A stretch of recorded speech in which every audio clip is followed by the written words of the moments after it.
Gut microbiomes are something most people rarely think about or focus on for their brain health. Learn why a healthy gut is integral to your brain and what to do about it. I am Dr. Shabnam Daskar. I'm a functional medicine doctor and certified tiny habits coach. I teach people how to improve their focus, get rid of brain fog, and reduce their risk of dementia. And I'm Andrea Spyros. I'm a behavior design consultant and professional speaker. I work with organizations to harness the power of high performance habits to increase engagement, resilience, and well being. And today we are joined with Luca Cuccia. He is the founder and CEO of InJoy, an innovative health tech startup on a mission to democratize gut healthcare, a mission that is deeply personal to him. He has a degree in pharmacology and therapeutics, and his company InJoy is revolutionizing gut health by harnessing the power of cutting-edge AI and microbiome science.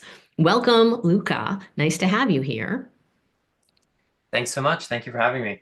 So you decided on a career focused on health at a very early age. Tell us more about that. Yeah, of course. Happy to. So I think at a very high level, my journey has always been towards health. When I was very young, I was diagnosed with cancer, and that was really my first experience receiving care on a consistent basis, with chemotherapy and even into remission. I had to go, every day, every week, every month, every other month, and so on.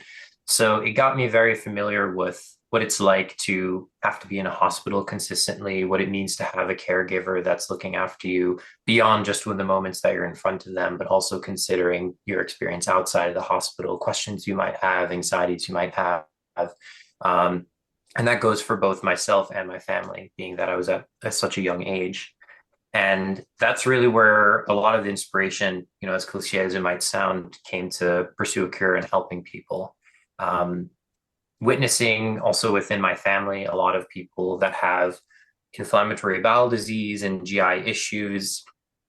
It's been part of my life, really, as long as I can remember, understanding that gut health is something that's extremely important, whether it be at a day-to-day basis or one-off basis to someone who's dealing with it chronically every single day.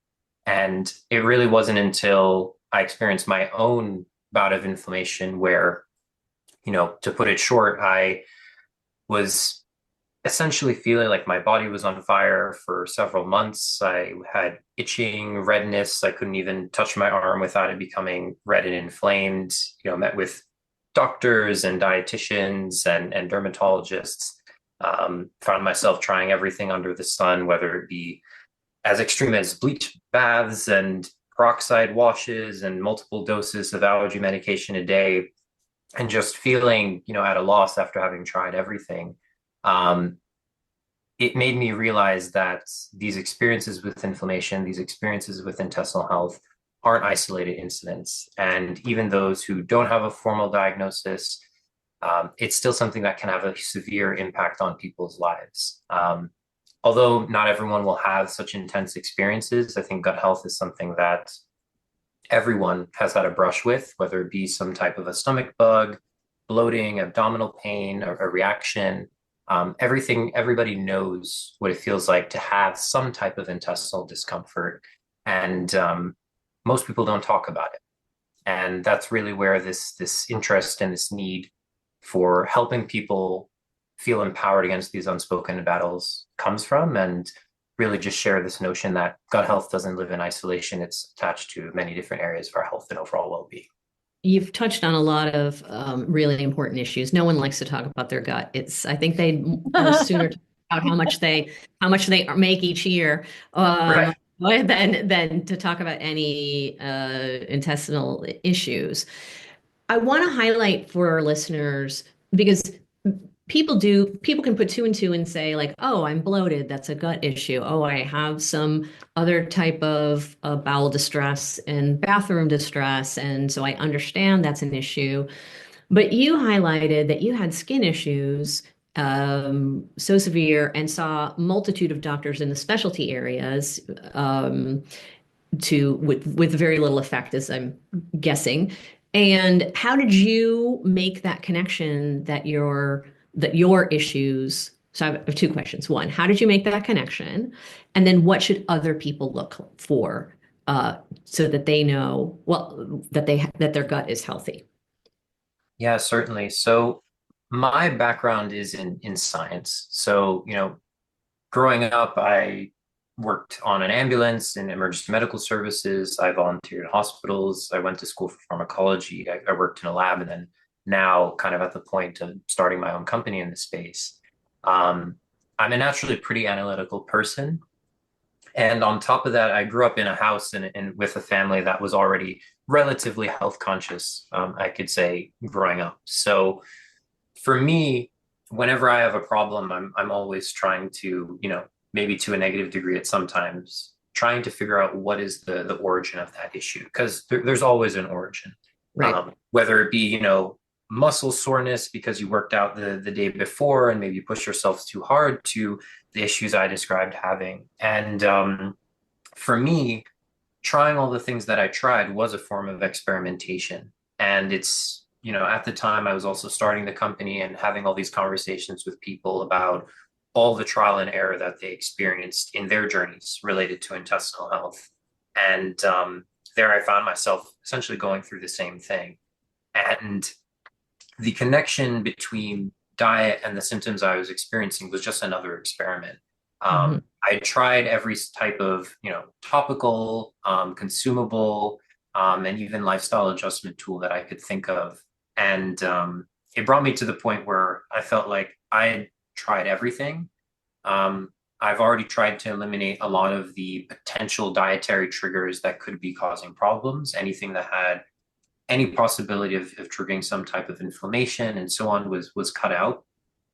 And funny enough, the thing that worked for me was fasting. I decided to fast, and I ended up fasting for 5 days as a water fast. Um, and I pretty much felt better by day 3 than I had in at least 2 months before. I was able to sleep through the night and all these different Wow. things. And I decided to extend it a little bit longer to 5 days, and then afterwards slowly begin to introduce foods to see, once again, is there a dietary trigger? Right. Ultimately, it turned out there was no dietary trigger. I could never find the trigger. But what I did figure out was that fasting seemed to put a brake on the inflammation cycle that was going on in my body. And since then, I haven't had this issue before. But the key to this and what I'm saying is not fast, right? That's not at all the recommendation here. The recommendation is figuring out what works for you. And that's very big when it comes to what we work on at InJoy, because personalization is key to it. Every single body is different. People have different symptoms. They have different microbiomes. They have different medical history, sex, gender, weight, all these different things. And telling people that there's a single protocol they can follow to feel better isn't necessarily authentic, and in many cases might not work. And that dissatisfaction is one of the big areas of focus that we provide, where we're trying to understand your whole health. We don't just look at the microbiome. We look at the symptoms you're experiencing. We look at your diet, and we use this to to create a relatively comprehensive picture of your well-being, and use that for recommendations. So really trying to understand, in the same way that I had to understand what you need at what point in time to begin feeling your better self. And I really appreciate how the personalization aspect. On this podcast, we talk a lot about people are often searching for a one size fits all. They want a magic, the silver bullet or a magic wand. And oftentimes in health, I would often extend it to life, but let's just stick with health, that it is very personal and it does need a sense of discovery and experimentation with a good focus. You obviously did a lot of heavy lifting in the early days, and now you're simplifying it for others that are coming after you so that they can get a little bit of a leg up on that. Talk a little bit about how our listeners can tell if their gut microbiomes are happy and healthy. Definitely, definitely. I think the first thing to comment on with that is that one of our big goals is to reduce the time between any type of discomfort and relief. The more that we can really make that gap between, oh, I think an issue is happening or an issue is certainly happening, to feeling stable and confident and empowered is our top goal. And the best way to do that is obviously understanding what your body's trying to tell you. In a lot of ways, we try and think about ourselves as translators, because really we're just trying to interpret the signals coming from your own personal physiology. So when it comes to trying to understand how our microbiome is, if it's happy, if it's healthy, there are definitely several ways to monitor microbiome and overall gut health. And I think the easiest way is just starting with gut health generally. So one of the top ways is certainly going to be looking at symptomatic improvement. Typically, in medical terms, patient-reported outcome measures, different sets of essentially questionnaires where we can understand how are certain symptoms such as abdominal pain, bloating, bowel movement frequency, urgency to go to the bathroom, and so on are changing over time. That's certainly kind of the baseline for medical practice. We ask those questions in our app, again, to make sure it's relevant for our practitioners we work with, but also to set a baseline. On top of that, there are a lot of personal health indications, right? In the same way that I noticed I was having skin problems, I was having mood problems, I was having a lot of different reactions that, maybe someone who's not this group that's here might not recognize that there could be a gut connection. Those personal health indications are always another step. The other element is, of course, testing. And for us, testing is not something that occurs once. The microbiome is a quite dynamic beast that we share our bodies with. The way it looks one day is not how it's going to look the next day, and that's dependent on so many factors, from what we're eating, our environment, our stress, our sleep, all these different things. So what we've developed is a modality that allows us to see how the microbiome is changing over time through multiple samples. So, for example, we'll ask you to take a sample one day, a sample 5 days later, a sample 5 days later. That in itself is flexible. Mm-hmm. And at the same time, we'll be asking you to track in our app. So let us know about symptoms you're experiencing. Take pictures of your foods so we have an idea of what you're eating, and let us know about your mood and your sleep and your exercise too, because those are relevant.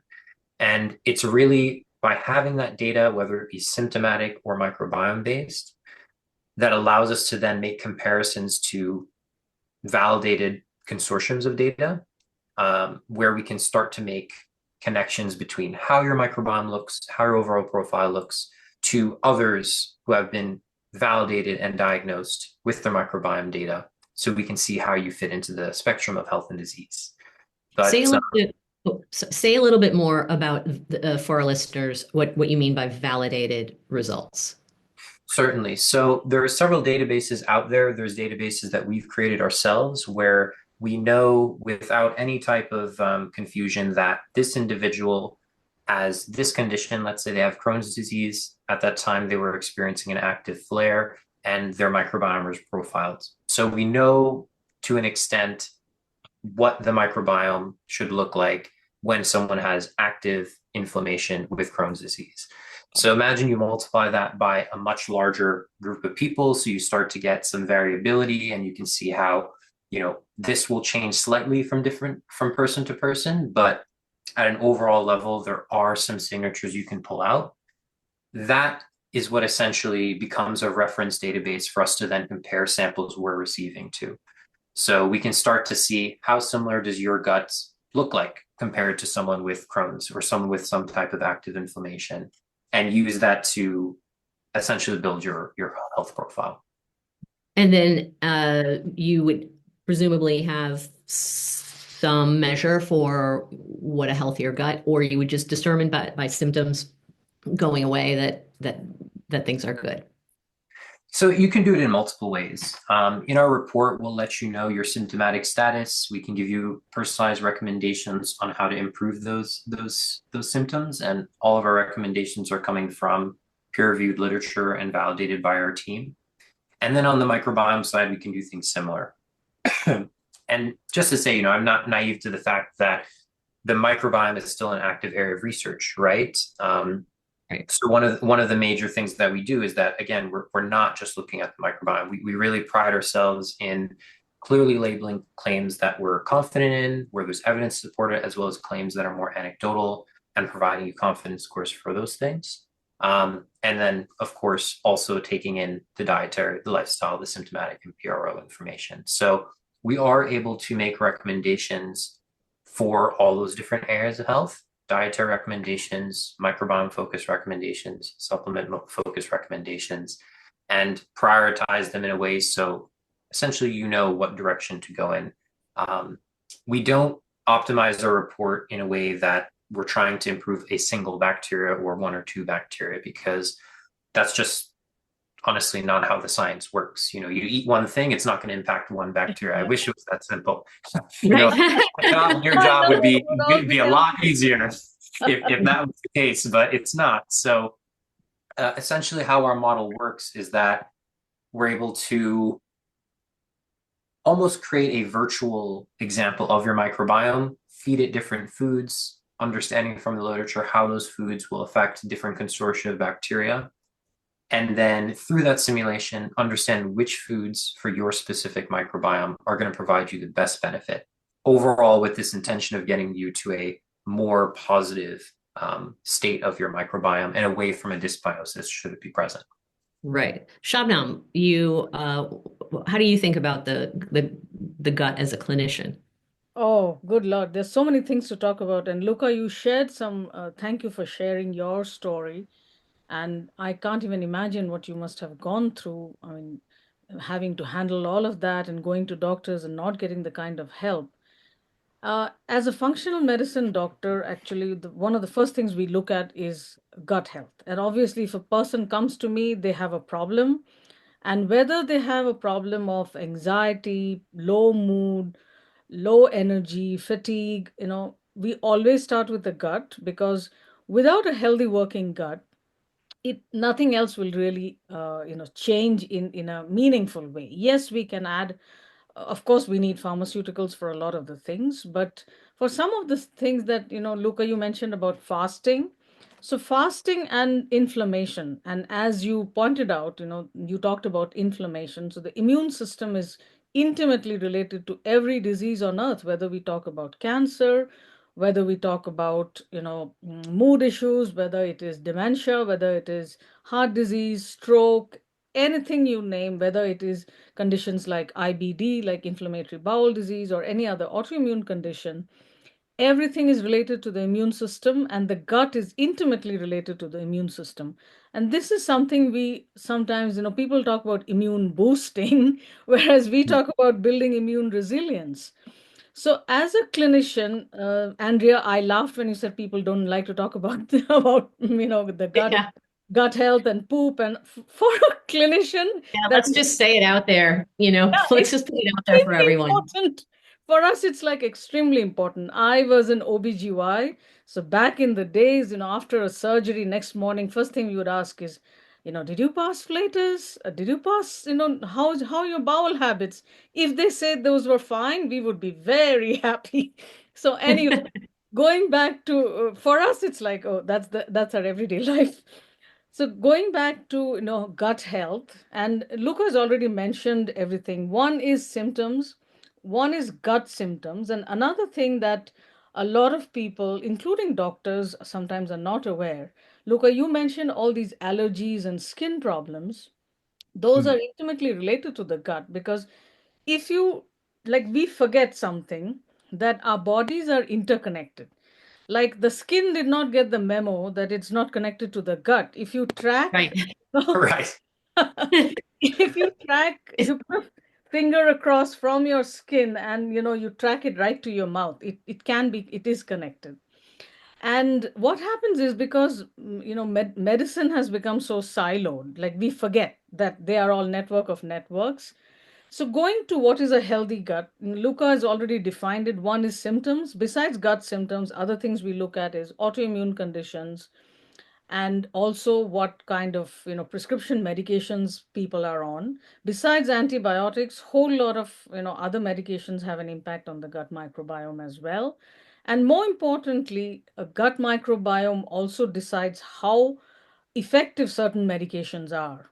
And as a women's doctor and a former OBGY, one major area that we look at always is in terms of hormone therapy. So if a woman doesn't have a healthy gut, if she has constipation, she is sort of recirculating all the estrogen back into her system, and that can raise her risk for breast cancer. Now, nobody Mm. thinks of, gut health and breast Right. cancer usually. So, and Luca, what you brought up is very, important, that people have really unusual expectations that they are just going to do a test and one test is going to tell them everything. And thank you for pointing that out. No, but what you're doing is very interesting. So when you said that you kind of, your company does these tests where they look at whether this particular, food or supplement or anything is going to work better than the other, is it like, do you create something like a digital twin, so to say? Yeah, I don't tend to use the phrasing digital twin just because I feel like We are not everyone's there yet. everyone's a little obsessed with it. But essentially what we do is we do create a simulation using your gut data. Hmm. So it is essentially a way for us to virtually test out different foods, different supplements, and see how they'll impact your microbiome based on the database of literature that we've trained our model on. So you can think of it as us creating a very virtual version of you, testing it, and then using essentially your data, your virtual self as a means to provide recommendations. It's a little technical, but it is all deeply personalized. We're not creating it. We've not created a system where, okay, you look a little bit like this, you get protocol A. You look like this, you get protocol B. You look like this, you get protocol C. Everybody's results are going to be unique to them. Some of the foods, of course, will overlap, but there is no set protocol for a specific type of profile. And I think that's um, what people are really, really needing in order to see results. Am I right? I Or mean, look, I think the tough thing, and we certainly get a lot of people who come to us with this type of you know, perspective when it comes to health is that a lot of us are disconnected from our bodies, right? We have a lot of stress. We're eating processed foods. There's environmental hazards, all these different things, and we just don't have the time to check in with our bodies, which is a huge problem considering, Shabnam, everything you said, that our gut health is everything. It's mental health, it's immune system, it's digestion, it's skin, it's weight, all these different things. And because of that, there is this huge movement where people think, okay, I don't have time. I'm going to look up the best supplements that I can take. If I take these 30 supplements, right? everything in my life is going to go better. And this is before they've even considered the fundamentals of, good sleep, good diet, exercise, and they find themselves failing. They're not feeling better. They're doing everything right to be healthy, but they're not feeling healthy. And in many cases, they're spending a ton of money on something that's never working. So I get a lot of people where I might talk to them about their results, and we walk through it, and then they'll bring me, a bucket of all the supplements they're taking. And I'm like, okay, let's start with, the baseline most important things, because frankly, if you're not thinking about your diet, your sleep, your exercise, being an oversimplification, every supplement in the world is not going to make a difference. Yeah. You have to start with that. People would rather take a supplement than get 8 hours of deep quality sleep. Oh yeah, You of said the course. point And of some sleep. people, even to get that sleep, will take supplements, right? They'll take Yeah. I can't tell you how many conversations I've had about melatonin where it's not something that you can just keep taking more and more of and expect it to make you sleep better. It actually has the completely opposite effect, Yeah. from a dose response perspective. If you take too much, it actually makes your sleep worse. And I Yeah. can't tell you how many shocked faces I've seen after telling someone that type of information. But yeah, I think a lot of people have an interest. I think culturally, everyone is aware of intestinal health and gut health as something that's important. But unfortunately, a lot of people are misguided, and I don't blame them at all. There is so much poor information out there. And that's why, one of the big things that we do as well is have a big focus on education. You Yeah. can ask our app anything.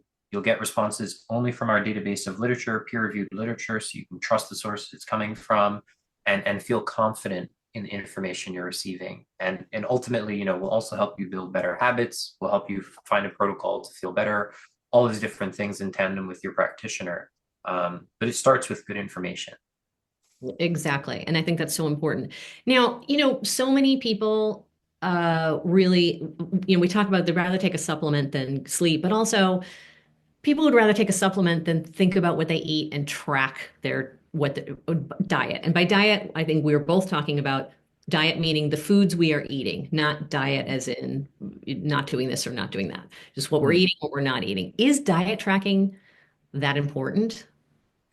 Yeah, certainly. I mean, when it comes to recognizing patterns, over 1 or 2 days, we can maybe recognize a pattern. We can see something. We know I ate this meal last night at this restaurant. Today I feel this way. I can assume it's because of that meal I had at that restaurant, not in my own home. But when we start to look at timescales longer than this, we very, very, very quickly start to lose all the fine details. Right. And another big piece is that we also tend to forget and subconsciously become very accustomed to habits, which over time might become our new regular. Which this is something that we confront a lot with the people we work with because they've been dealing with a chronic health issue. For example, this is the example I give time and time again. You hear this adage: an apple a day keeps the doctor away. So everyone's trying to eat all these apples. And don't realize that apples are a FODMAP food, and there's products inside of the skin of these apples that could be causing their bloating and could be one of the big things that's impacting symptoms they're experiencing on a daily basis, but they never consider it, right? Because an apple is healthy. Apples are healthy. What could go wrong with an apple? They're not What could even, go wrong with an apple, right? right? So it's those patterns. It's one thing to recognize a pattern, and it's one thing to recognize items that people might not initially even think could be the culprit.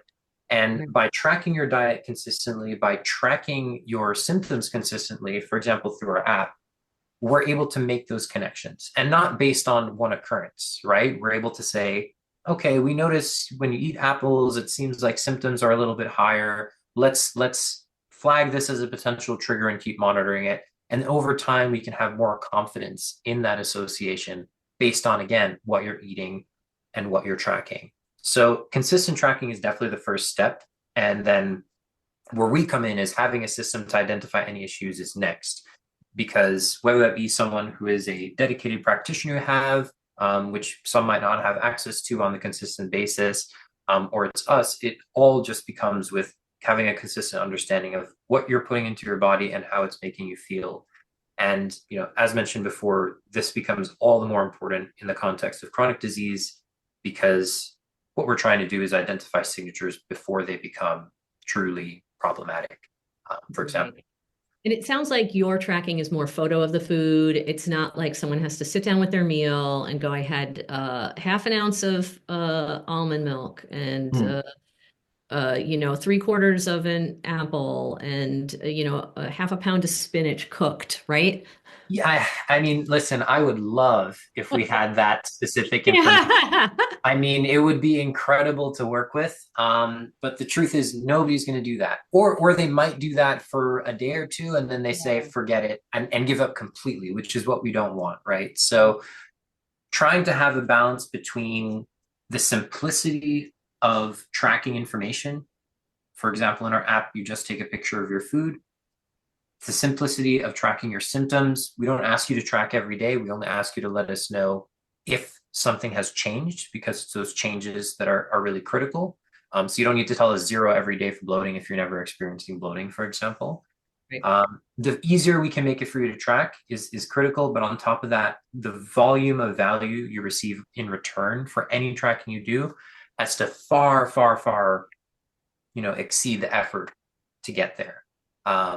Because otherwise nobody's going to do it. So consistency really comes from the experience you're building, especially when it comes to diet tracking and building a lasting habit. Honestly, we want this to be something people can stick with, and Mhm.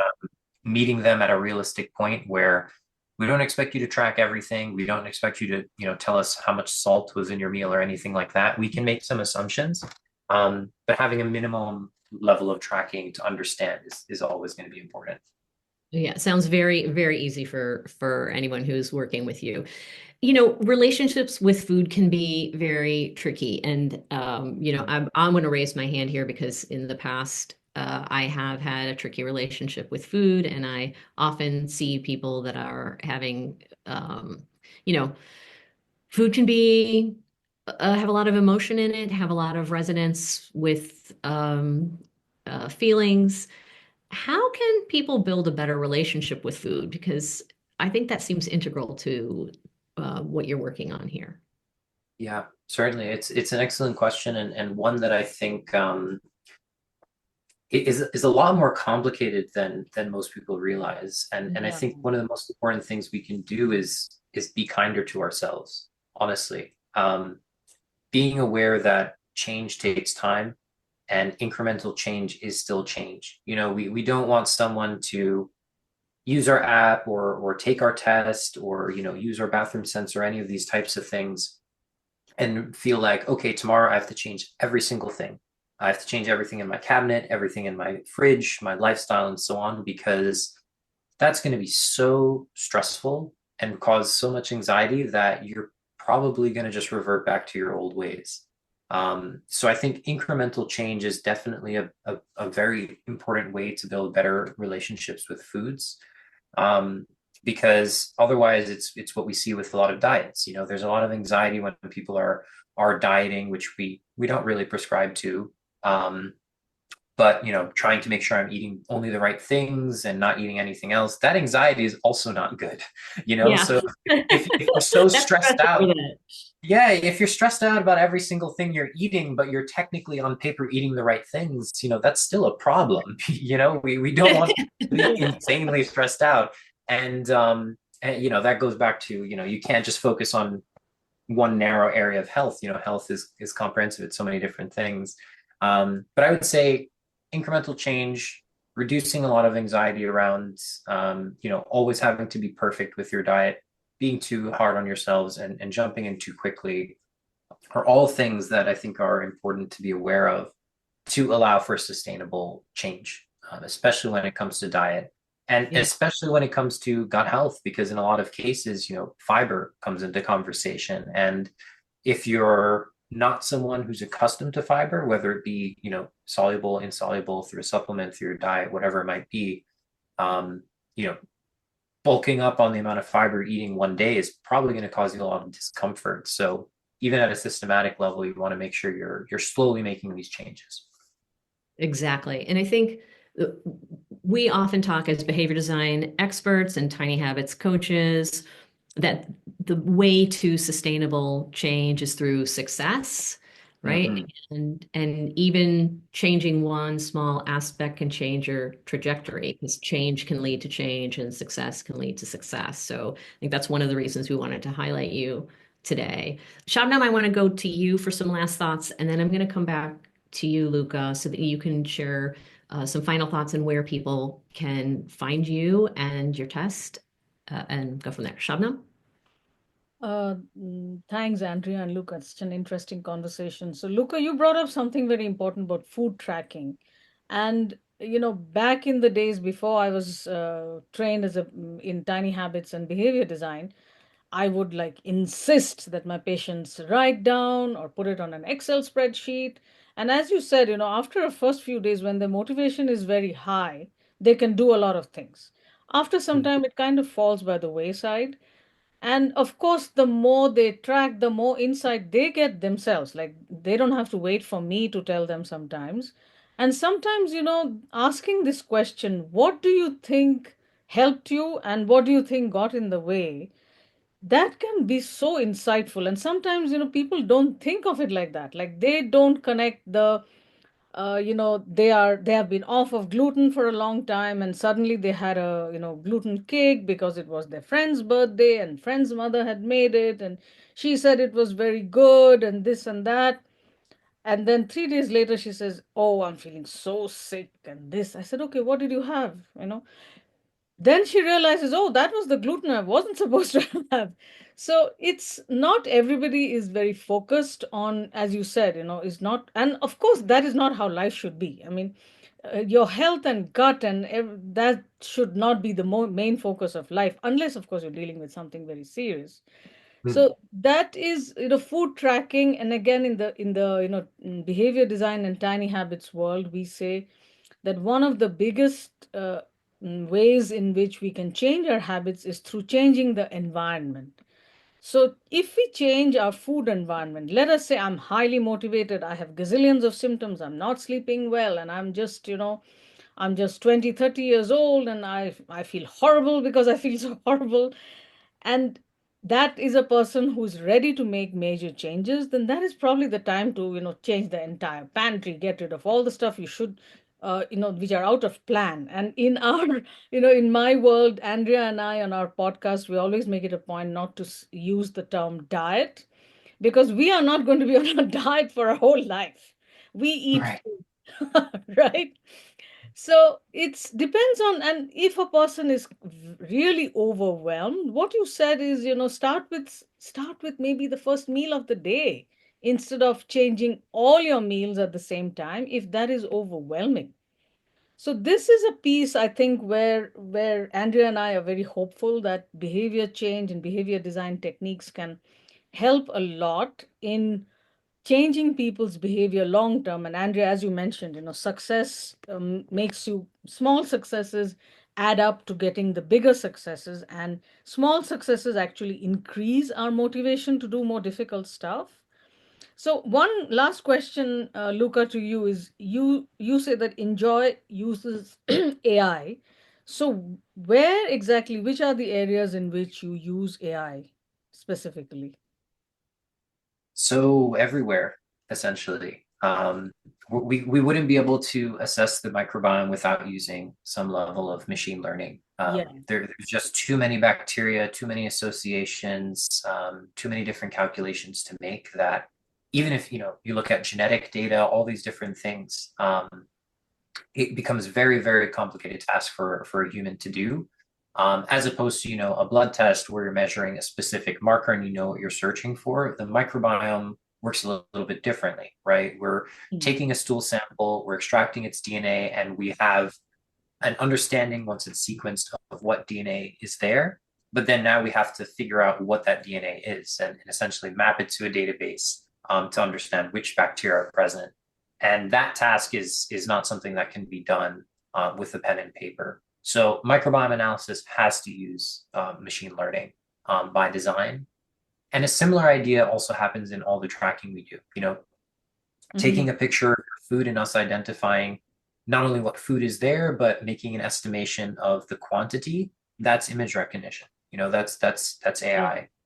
Being able to identify relationships over extended periods of time, such as between symptoms and food triggers, that's artificial intelligence. And even down to something that we're trying to work more and more on, and something you mentioned that's extremely important, Shabnam, is how can we inspire more motivation? How do we make you feel motivated when you have that small success in the app? How do we make sure you feel motivated by giving you insights on the progress you're making? Here's how this symptom has changed since you started following this protocol, for example. Because it's important to make sure that motivation isn't only present when someone is sick or dealing with an active problem, Mhm. but it also remains after the fact. Because without that, that means people are only going to be coming to us when they have a health issue, and we won't be able to monitor them when they're stable or healthy, and even predict the issue before it gets there. So making sure that consistency is happening and motivation to track and motivation to come to the app throughout their health journey, whether it's positive or negative, is extremely important. And AI is really the core competency that allows us to do that. Mhm. Fantastic. So I'm going to turn to you, Luca, for some final thoughts, and then please tell our listeners where they can find your app, where they can find you, so that they can take advantage of this and get their health in a better place. Absolutely. Yeah, and thank you so much for having me on. It's great to speak to you both, and I think everything from the tiny habits conversation to behavior change, it's everything that we're focused on because health is not something acute. This is something that you have to have consideration for over the course of your entire life. And I think when you're in the early stages of, let's say, trying to get healthy, that's very intimidating, but very quickly it just becomes part of your everyday routine. And these aren't things you're actively thinking about. So I definitely recommend everyone to just make sure that they take that first step, they be kind to themselves, they're not focused on perfection, because over time you will get there and you will figure out exactly what you need for your specific situation and for your specific health. And the way we're doing that at InJoy is by understanding, again, symptoms, diets, microbiome, building better habits through reminders to do all these things. And where you can find us is through our website. So www.injoy.bio. As a reminder, InJoy stands for intestinal joy, which is one of the feelings we want people to have when they work with us. And there you can find plenty of information about what we offer, who we are, as well as all the links to our social media. Excellent. We're so grateful that you came on. They're sharing how people just really opening the conversation about the gut microbiome in a way that people can actually talk about it, wanting to empower those so they can talk about their poop and actually have better Yes, results in their life, right? And completely. having a service where they can actually it sounds very well designed. I look forward to checking it out myself and helping people live happier, healthier lives. So to our listeners, please check out Luca and InJoy.bio. Thank you for listening. You can find this and all podcasts at drcarmd.com/podcast. That's Dr. Dr. Car, KARMD.com/podcast. Thanks again, Luca. Thank Thank you you. so much.